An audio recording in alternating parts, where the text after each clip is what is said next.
ശ്രദ്ധിക്കുക, കലാപരിപാടികൾ തുടങ്ങാൻ ആരംഭിക്കാൻ. ഇന്നും കിട്ടിയില്ലേ? കിട്ടി.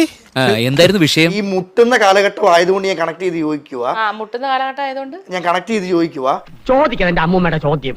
ആരെങ്കിലും മുട്ടിയപ്പം ചേച്ചിയുടെ നിലനിൽപ്പിനും ചേച്ചിയുടെ അവസരത്തിനും വേണ്ടി ചേച്ചി തുറന്നു കൊടുത്തിട്ടുണ്ടോ? എന്ത് ഊളം ചോദ്യങ്ങളാണോ താൻ ചോദിക്കുന്നത്? ഞാൻ ആദ്യം തന്നെ പറയും, ഇത്ര എക്സ്പീരിയൻസ് ചേച്ചിക്കുണ്ട്. എക്സ്പീരിയൻസ് എന്ന് പറഞ്ഞാൽ മുട്ടുമ്പോ തുറക്കുന്നതാണോ എക്സ്പീരിയൻസ്? നീ ഇതുവരെ കണ്ട എന്റെ മുഖം ഉണ്ടല്ലോ, അത് ഡീസന്റ് മുഖം. എന്നെ തറയാക്കലട മോനെ. നിനക്ക് അനാവശ്യമായിട്ടുള്ള ചോദ്യങ്ങൾ ചോദിക്കുന്ന കുറച്ച് കൂടുതലാണ്. അത് നല്ല അടികൊള്ളാത്തതിന്റെ. അത് വൈറൽ ആവാനാണോ എന്നൊന്നും എനിക്ക് അറിഞ്ഞൂടാ. കാര്യം സത്യമാണെങ്കിലും എനിക്ക് അംഗീകരിച്ചു കൊടുക്കാൻ പറ്റുമോ? പക്ഷെ എന്നെ പോലുള്ള ഒരു ആർട്ടിസ്റ്റിന്റെ അടുത്ത് ഇത്തരം ചോദ്യങ്ങൾ ചോദിക്കുന്നത് ശരിയല്ല. മനസ്സിലായോ?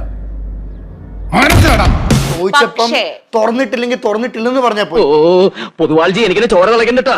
കൂൾ ഡൗൺ കാർബി, കൂൾ ഡൗൺ. അല്ല, എന്തിനാണ് അങ്ങനെ ഒരു ന്യായീകരണത്തിന്റെ ആവശ്യം? എന്തിനാണ് അങ്ങനെ ഒരു ചോദ്യത്തിന്റെ ആവശ്യം? എന്തിനാണ്?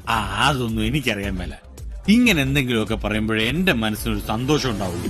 ഞാൻ എന്റെ സന്തോഷം നോക്കിയാ പോരെ. പിന്നെ വേറൊരു കാര്യം നിങ്ങളൊക്കെ മനസ്സിലാക്കേണ്ടത്, അനാവശ്യമായിട്ട് വാർത്താ പ്രാധാന്യം കിട്ടാൻ വേണ്ടിയിട്ട് എന്തെങ്കിലും വിളിച്ചു പറഞ്ഞുകൊണ്ട് നടക്കുന്ന ആൾക്കാരല്ല എന്നെ പോലുള്ളവര്. ദൈവമേ, മൂർഖനെയാണല്ലോ ചവിട്ടിയത്.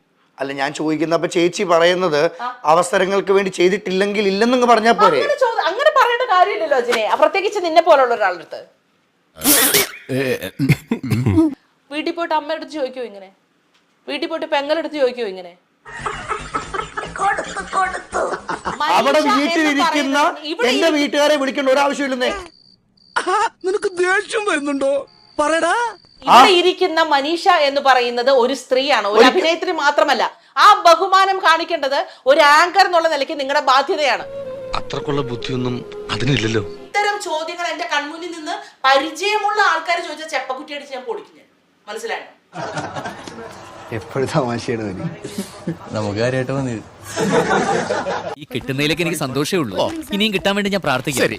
ഞാൻ പോയി വരട്ടെ മക്കളെ. കുന്നേ പള്ളി കുർബാനയ്ക്ക് മലകേറി പോകുമ്പം കുരിശായി ചുമന്നില്ലോടാ.